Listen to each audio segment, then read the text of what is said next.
Good morning, everyone. My name is Kristen Amala. I am the Executive Director of the Small Island Sustainability Research Complex here at University of the Bahamas. We are so pleased to be here today to host this talk by Amanda Oenbring from the Upcycled Food Association.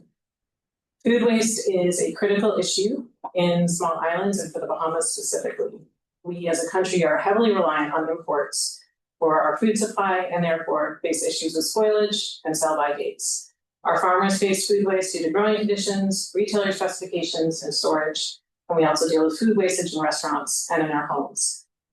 Aside from wasted resources and efforts to get that food to our plates, the problem with wasted food is even larger. Disposing organic matter into landfills and dumps contributes to greenhouse gas emissions, such as methane and the generation of toxic liquid or leachate in landfills that percolates into our groundwater.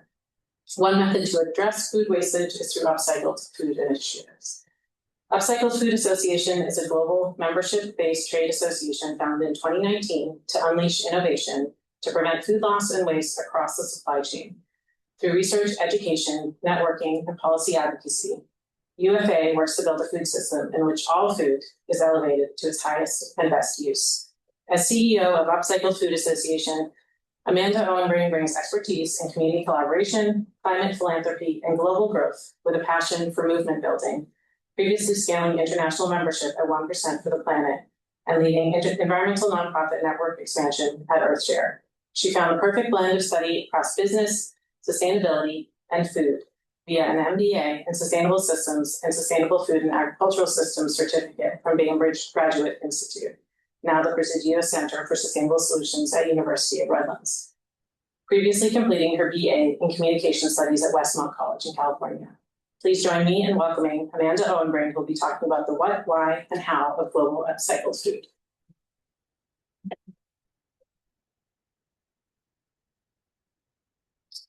Thank you so much, Kristen. Such a pleasure to be here today, and thank you all for joining during this busy end of term here at UB. Really appreciate your attention to this matter and your curiosity about what we're going to explore today in the world of upcycled food. So, as Kristen mentioned, I am Amanda Oenbring, CEO of the Upcycled Food Association. You might be familiar with that name. I have the pleasure of being related to Dr. Layton Oenbring in your English department. So, such a joy to be here visiting your beautiful home.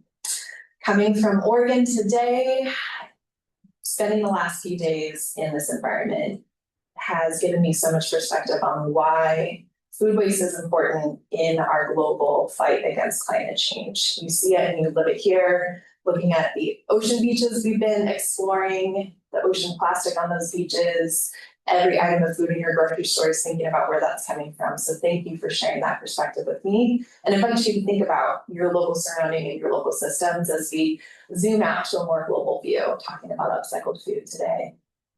So let's start there. I want to make this a discussion. If you have questions and comments throughout, feel free to raise a hand and make this a conversation, and we'll hold some time for questions at the end as well. But let's start with upcycled food. I want to open it up to the room. When I say upcycled food, what does that mean to you? If any brave volunteers have anything to add. Upcycled itself or upcycled food?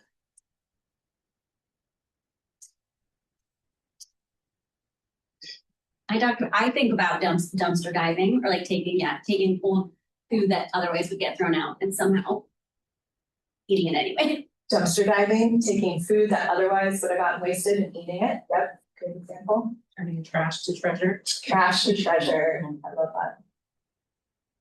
So these are some of the concepts that you might hear floating around. So it's great to know that you already have some familiarity.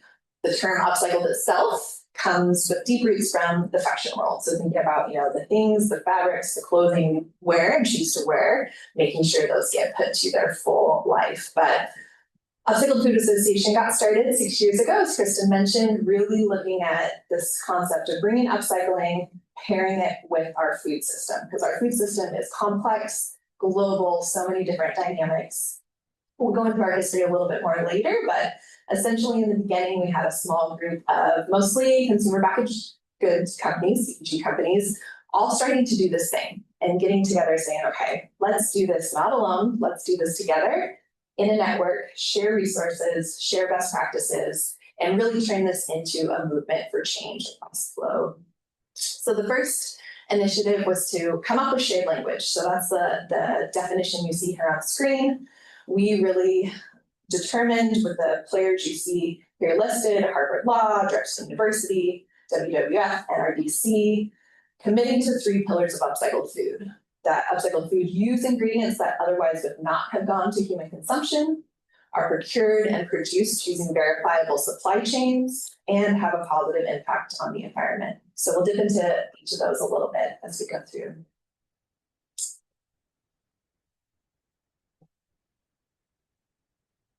I need an advanced slide cue from Kristen. Let's see the arrows. Oh, there's okay. So let's zoom out to the global problem of food waste.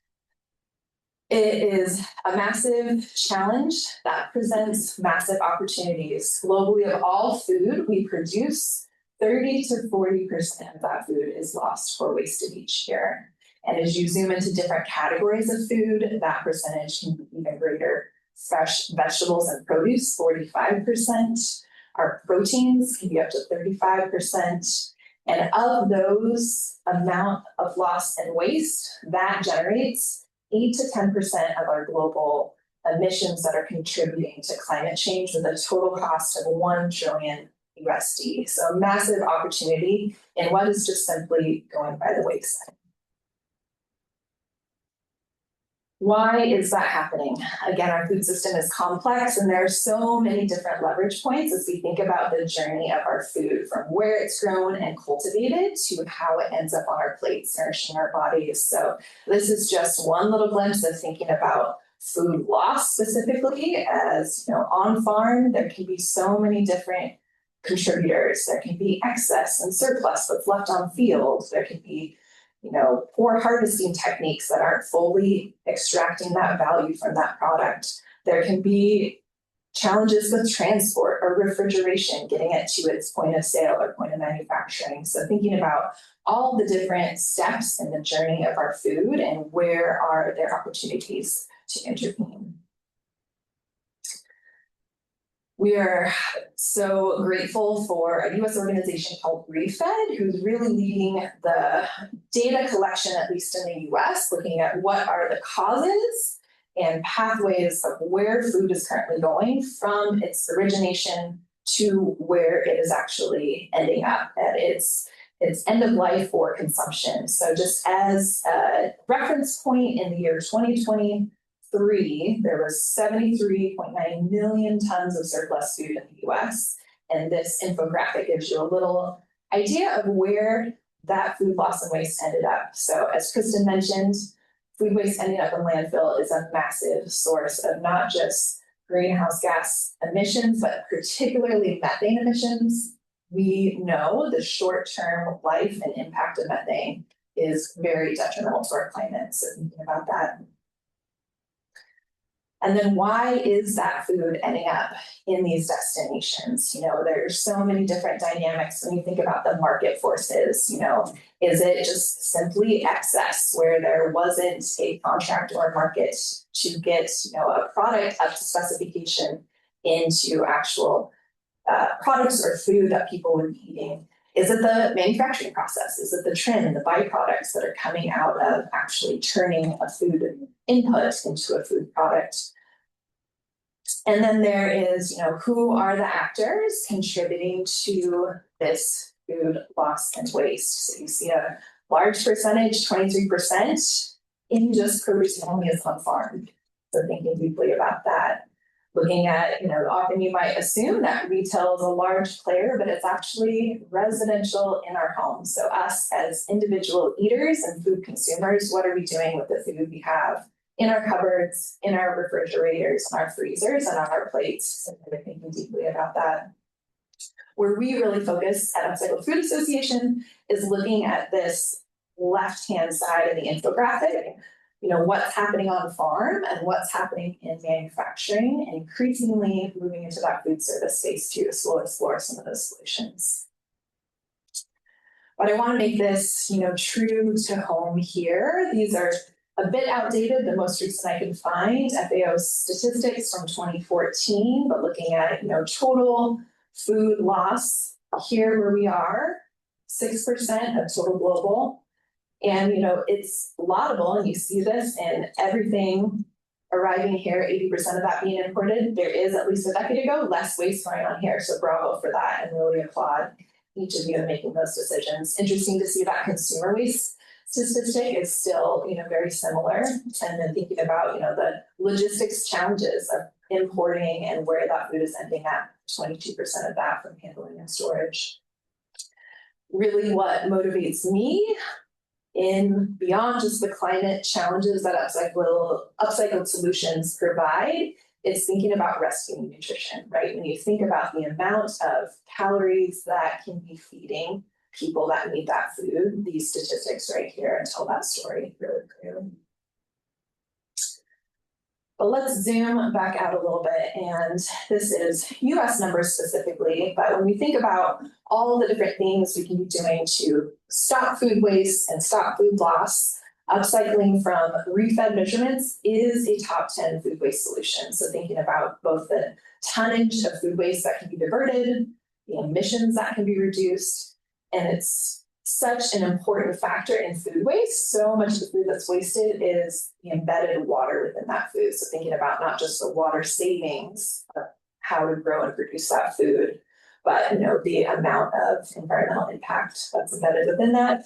And then also the social side. We have so many amazing entrepreneurs that are coming up with products and ideas from the concept of upcycling. So we'll talk about that. It is an emerging movement, and there's a lot of potential for innovation and also a lot of funding for that innovation that really needs to happen to take this to scale. So that's part of what we advocate for as well.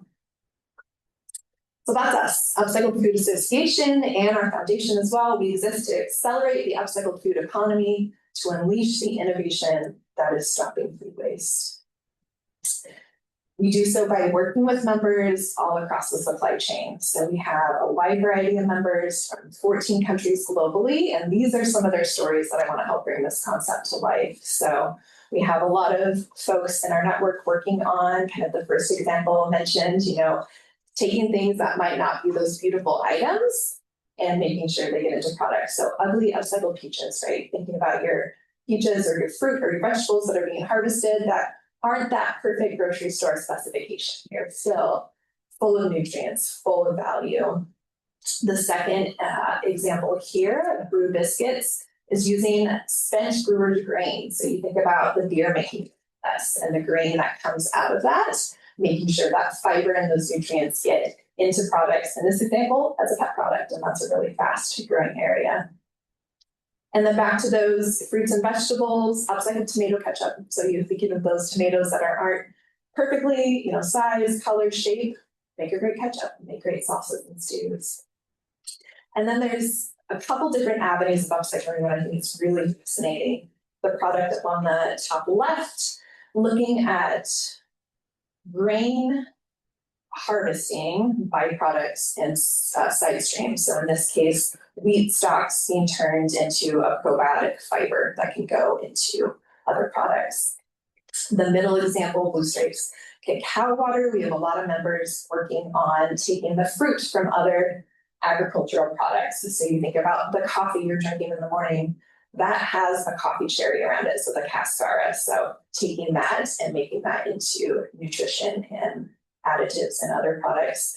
Cacao here, right, same thing. The cacao fruit around the cocoa bean that you enjoy in your chocolate, that is a delicious, nutritious, fascinating fruit that a lot of people are experimenting with. And then the right-hand side, thinking about what are the byproducts of other processing that can end up in a product. So the top example, they take byproducts from sake making, sake brewing, and that's ending up in their miso and their miso ramen. Bottom example, whey from making cheese, and that is actually fermented into a whey fermented spirit, wayward spirit. So a lot of fascinating creativity, ingenuity in taking something that was otherwise not being put to use and making it human and pet available. And that's what really gets me excited about the growth and potential of this space. We think about food products, but it's not just your consumer packaged goods. It is quickly growing into pet, as well as all sorts of different applications, cosmetics, home and personal care. So really getting creative, especially in this time where there's a lot of pressure for efficiency and more natural-based products and colorants and additives. Upcycling provides a wide range of opportunity there. So part of the why in making the business case, whether it's our entrepreneurs creating companies or entrepreneurs inside large companies that are taking these innovations forward, it really comes down to, for a lot of our companies, it's taking something that is currently a cost center and turning it to a value stream. And in this current uncertain economy, that is such a motivator for companies large to small. So thinking, okay, we've formerly had a cost to truck this to landfill or make sure it ends up in animal feed, but now what are the ways that we can be receiving value from that process within? As I mentioned before, really understanding so much more what is the embedded embodied nutrition in these products and ingredients, and understanding there's so much focus right now on getting more fiber in our diets, getting more protein in our diets, and there's a massive amount of opportunity within upcycling to help fill those gaps. And then the climate impacts, as we mentioned, really important to fight against climate change. And why does that matter to the individual? When we think about us and the role that we have to play in our everyday lives, the nonprofit Project Drawdown has studied a wide variety of solutions in terms of what is most impactful in terms of climate action that households and individuals can be taking. Reducing food waste is that number one solution. So everyday action you can be taking, that is a top choice. We are also very thrilled about 2 years ago now, in the US, the Environmental Protection Agency updated its wasted food hierarchy. So it used to be a triangle on its head to what we lovingly call the U. And this is really talking about, how to reduce food waste whenever possible. First and foremost, you're wanting to prevent food waste. Next, it's donating that food to make sure it ends up in human nutrition. And in this update, they elevated Upcycled to an equal value solution alongside donation. So really taking that deep acknowledgement of how important upcycling can be. And then as you move down the U, right, if you're not able to donate or upcycle, feed animals, leave on fields, etc. So that's what we focus on at UFA. So we help our business members collaborate, connect, share best practices.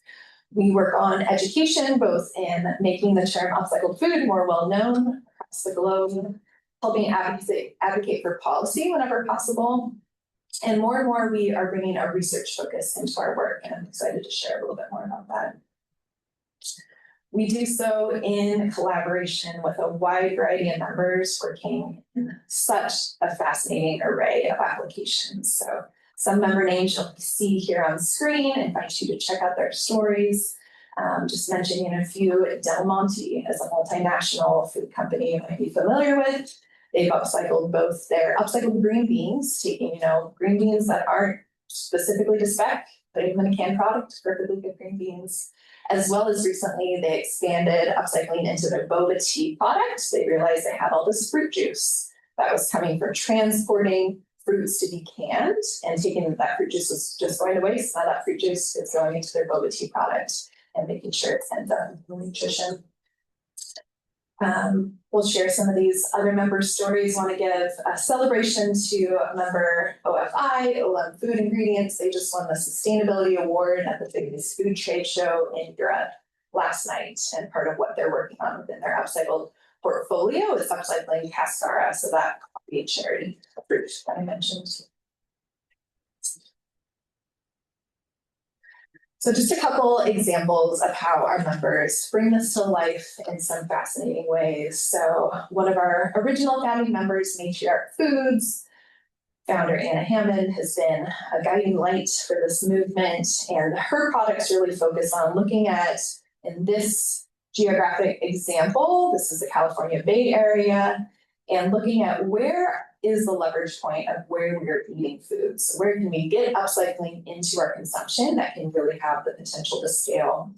At least in the US, food service is where 50% of meals are eaten. So you think about our school cafeterias, our dining campuses, our institutionals, so our hospitals, our prisons. So much of the calories we consume is in that setting. So Anna went and did a survey of farms in this local bioregion and said, what are the products that are most likely to have significant surplus that can be transformed into a food service product to reach those eaters? And found out, sure enough, in California, tomatoes, cauliflower, and kale were the top products that were going to loss or waste. So turn that into a really beautiful upcycled passata. So product that can have so many different food service applications, and was able to track over time the amount of tomatoes diverted, water saved, and the greenhouse gas savings of that.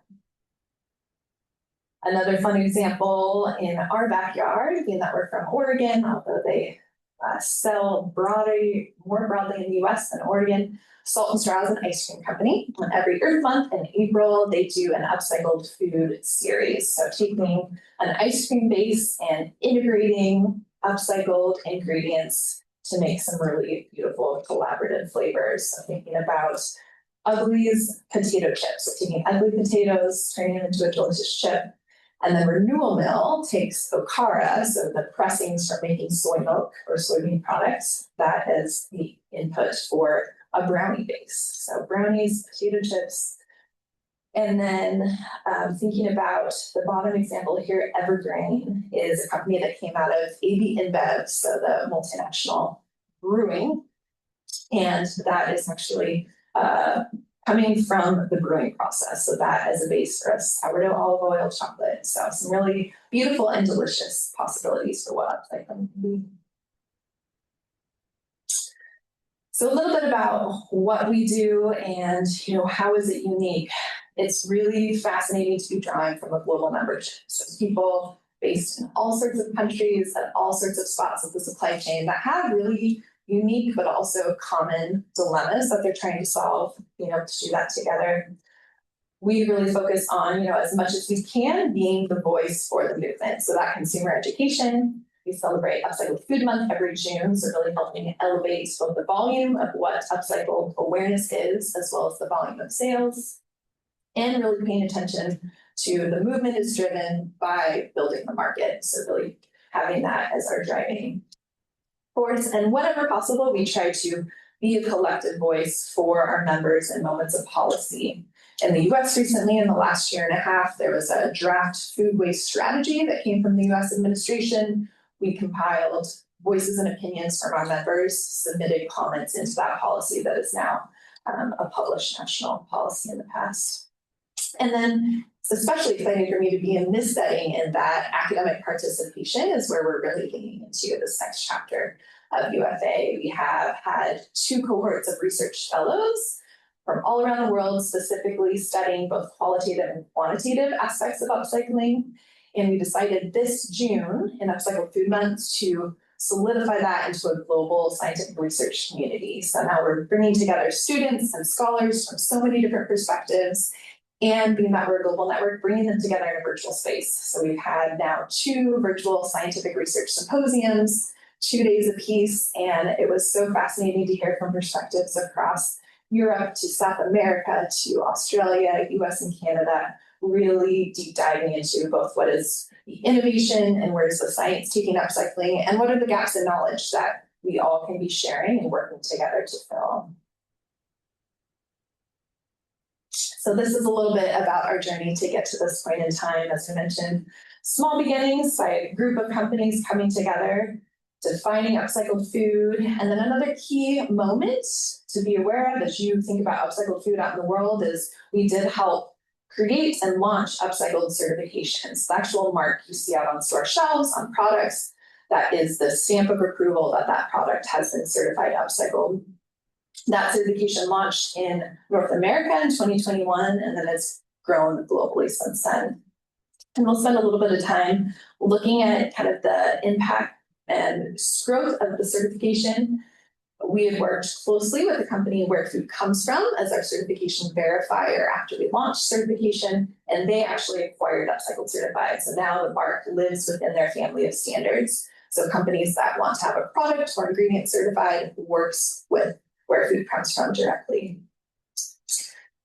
And a little glimpse of what that growth has been. So this graphic here is just looking at upcycled snacks specifically. That was really an emerging strong area of growth from our beginnings, thinking about back to 2021 in the US, 1.7 million in sales, a couple years later up to 11.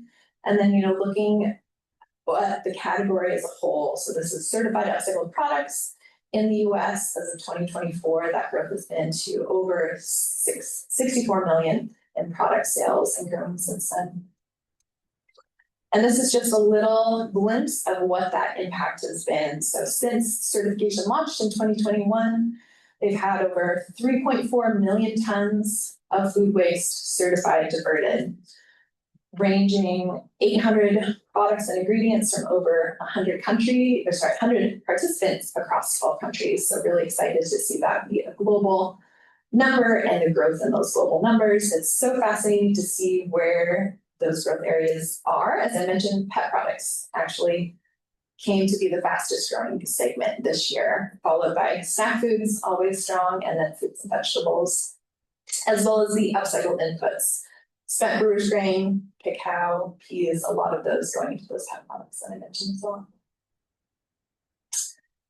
And it's a really fascinating time in the world of product claims. And that's where I feel like Upcycled Certified fits into a really unique space, and that it pairs very well in telling the story of food with other certifications. So Where Food Comes From is found, it's a really strong pairing with organic certification or non-GMO certification to tell both the story of where the food was produced, how the food was produced, and then what is the impact of that food over time, and particularly some really strong growth in that snack category, as I mentioned. And this is a fascinating bubble chart, just at a glance. This was 4 years in the US, looking at number of doors and stores and the growth acceleration of that claim or that certification in that point of time. So you see Upcycled Certified, still small bubble of a dot, but really fast growing with interest. So when you think about how long things like non-GMO have been around or organic have been around, really excited to see the size of this bubble grow over time with that growth and acceleration, supported also by interest in zero waste as a whole. And it really feels like it's just the beginning for upcycled food. We are 6 years into this movement, and the product launches are, regular and daily, as well as the interest and support from upcycled food from around the globe. So that is really what we're all about here to celebrate across the course of the year, but specifically invite you to mark your calendar and look ahead to Upcycled Food Month, which we celebrate each June with a wide variety of different educational moments, webinars, resources that we try to make as publicly available as possible. And you can visit the site for past Upcycled Food Month webinars and recordings. Again, as I mentioned, we launched our Upcycled Food Global Scientific Research Community this June. We had our first symposium in June, our second was September, and then you can look ahead to mark your calendar for June of 2026 for our next symposium. So open calls for submissions for presenters for that is open currently, as well as we try to make that very accessible and low barrier to entry for especially our student population. So if you have folks that might be interested in listening to that past content or joining us for our next symposium in June, definitely invite you to stay tuned. And this is a little bit about who is kind of involved in those moments and those convenings. So everything from equipment and infrastructure, where this technology is really moving forward, to the retailers and the distributors that are getting those products and ingredients into human consumption, as well as the minds and the individuals who are passionate, who are researching this and moving it forward, whether it's in their own everyday lives or the companies or institutions they're involved in. So I invite you, if you're curious or know people that might be interested in membership, here's a little bit of what that looks like. And we are here to help connect people, support them in their upcycling journey, and working together to really grow the global movement of upcycled food.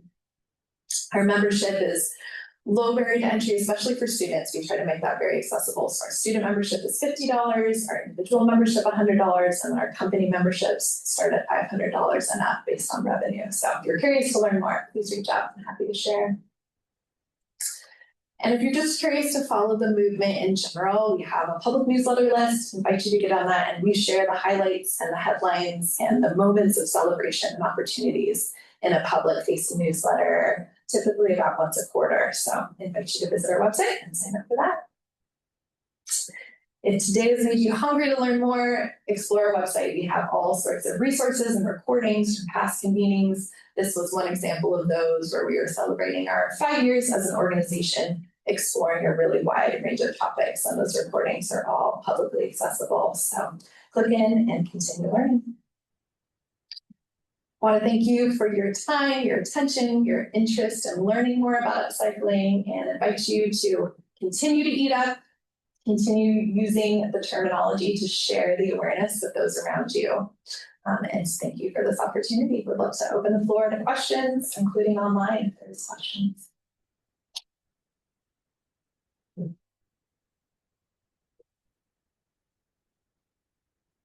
Please. Thank you for the presentation. I was wondering, since you were saying 12 countries represented in the association, what are some of the more universal challenges that you found within these upcycling organizations? Yeah, I'm just going to repeat the question for the recording and the online audience. So with 12 countries in our network, what are the common challenges and opportunities we see across those geographies? Great question. I think, it's really thinking about both in a super local context as well as the broader food systems logistics of what any company might be working on or working to further. Thinking about where to begin, right? So, okay, is it, I know down the road there's eggshells that are available from a byproduct processing.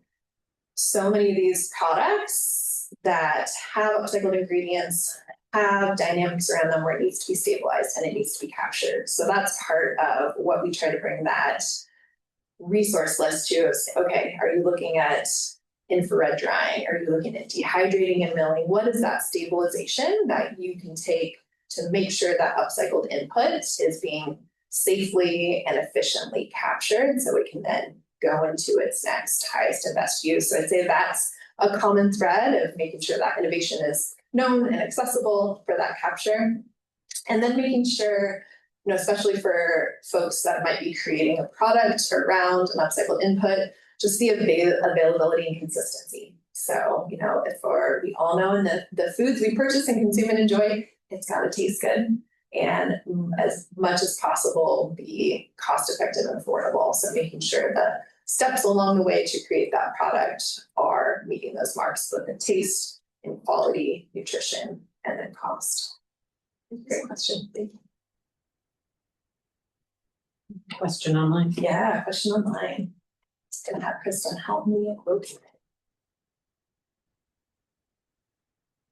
Thank you, from Donovan. What has been the greatest challenge in your opinion when trying to convince policymakers and health boards that food considered commercially unviable products or byproducts of processing are still safe and healthy to consume? Great question, because that is really, really important. Looking at, especially, I think that is a value in certification in having the documentation, excuse me, and the proof points that this food is coming from a source that is documented, that is going through a manufacturing process that is certified and traceable and trackable. So I think that is really the value of certification in that process, and really looking to the proof points of similar products or similar ingredients that might be, a comparable proof point that is already out in the marketplace. If you think about, the cacao fruit and coffee cherry fruit that I mentioned, there are a lot of products that can prove those proof points. So invite you, if you think of certain ideas or you have certain products or ingredients that you're looking to make that case for, that is part of the resources and supports we can help connect you with. The folks that might be working in a similar space that have had those conversations before and learning from their journeys. Great question. Yeah, Kristen. I have a question on your thoughts in the Bahamas, because this is a country that doesn't have a lot of food manufacturing. And as you mentioned, about 80% of food is imported here. So there's a lot of food wastage. Even when you go to the grocery store and they've just received shipments of produce, a lot of it has already is at its peak or past its peak, and people don't want to buy that. And so I imagine that component, there's huge wastage on just throwing out produce that's not purchased. But I'm wondering your thoughts on like how, if there's no manufacturing, what are additional ways that we could upcycle that type of. Thank you for that question. I'm going to repeat for the online audience, thinking about specific context here in the Bahamas. We know 80% of food is imported. Often that spoilage and wastage might come in the transportation to the point of sale at retail. What are the leverage points, and thinking about what does upcycling mean here or could mean in a local context? A great question. And I've been thinking about that a lot over the last couple of days and just taking in all the different experiences and contexts, where I think there's some really interesting leverage points, thinking about, yes, both at that retail diversion. I'd be really curious, what is currently happening in that retail space for those spoiled products? Is it even going to the compost? Is it even going to animal feed? So kind of thinking about the hierarchy of moving things up that hierarchy and where those intervention points. So at least making sure it's, ending up in some higher form.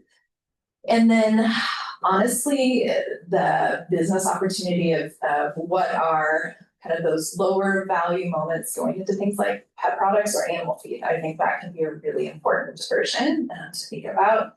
But also, looking at what are your top agricultural products and the non-food upcycled applications of those. So there's a company in France working on concrete alternatives using seashells or oyster shells, crustacean shells, right? So what are some of those things that might be already locally happening that can still end up in products? We were talking about this morning a coconut husk company, and they're turning coconut husks into a collapsible cooler. So thinking about, what are the economic opportunities of tourism here that might have different products that can be, transformed and available. But I'm going to keep mulling on that question, and I would invite anybody to join that conversation. Please reach out to me by email with your sparks of ideas, things you know about here that could have some really interesting potential. Anything that comes to your mind, Kristen, I would love to hear. I'm not sure. I think even composting is extremely shallow. We don't have that as at a large scale. Yeah. Some individuals are doing that, but I would suspect none of it is going to animal feed. Yeah. So we've been just starting there. Starting with compost infrastructure. So just starting with that as a first step, and animal feeds and making sure that's happening. Yeah. Encourage them. Any other questions as we wrap up?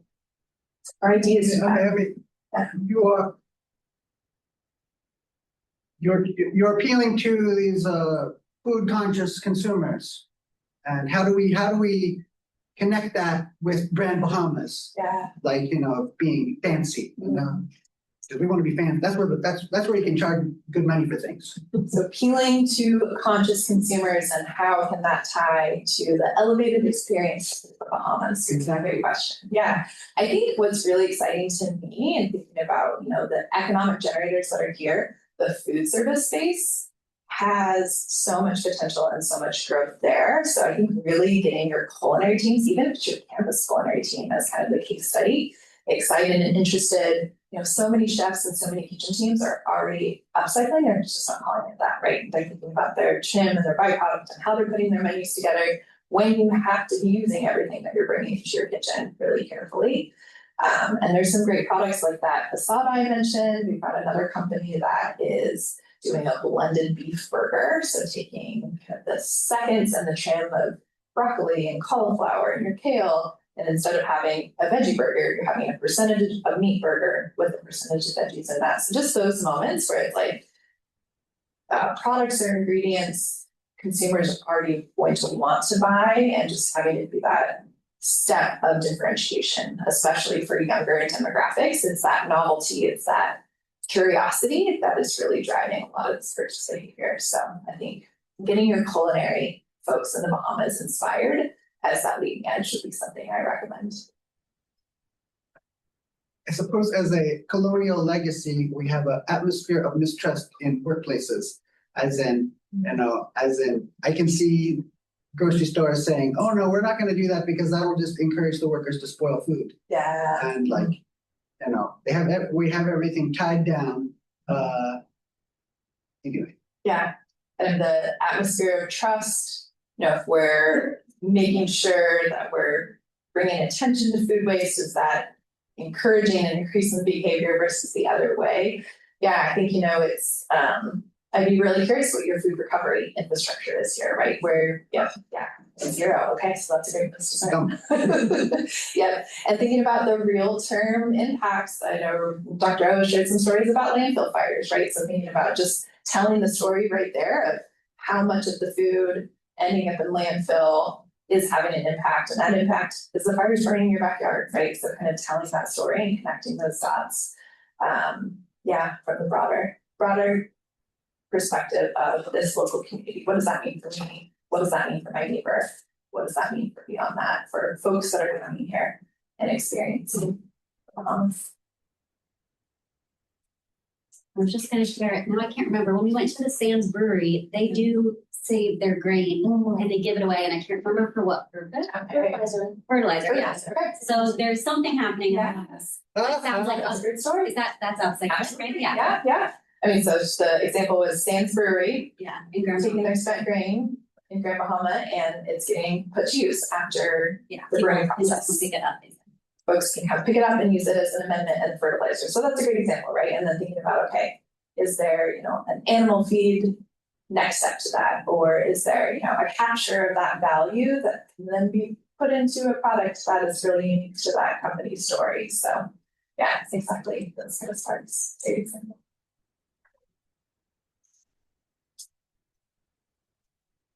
I think that is Will is one of our food experts. amazing. Soil expert. Welcome, our soil food experts. But he just, showed up, so he's a bit. Yeah. I'm sure he has something interesting to say. Putting you on the spot. Any additional other questions? I actually did have a question. Yeah, please. I know like recycling food waste and all this stuff are pretty good.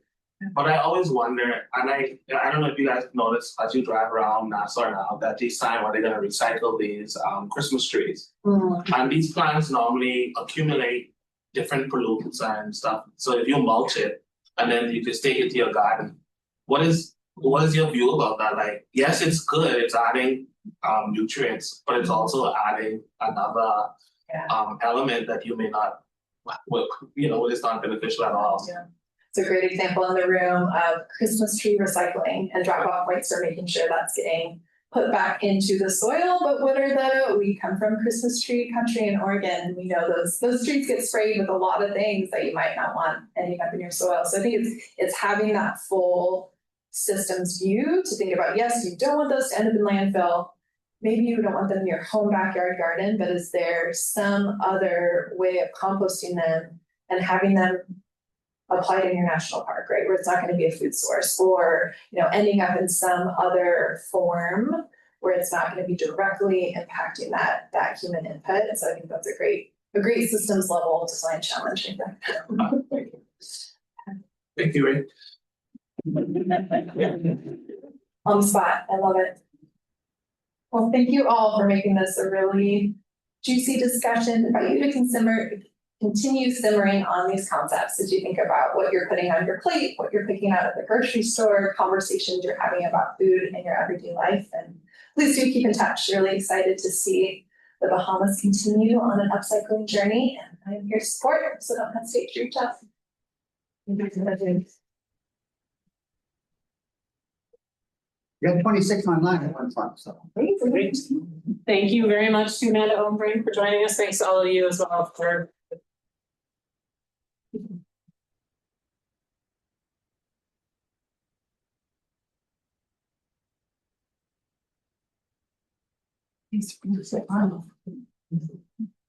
Great job.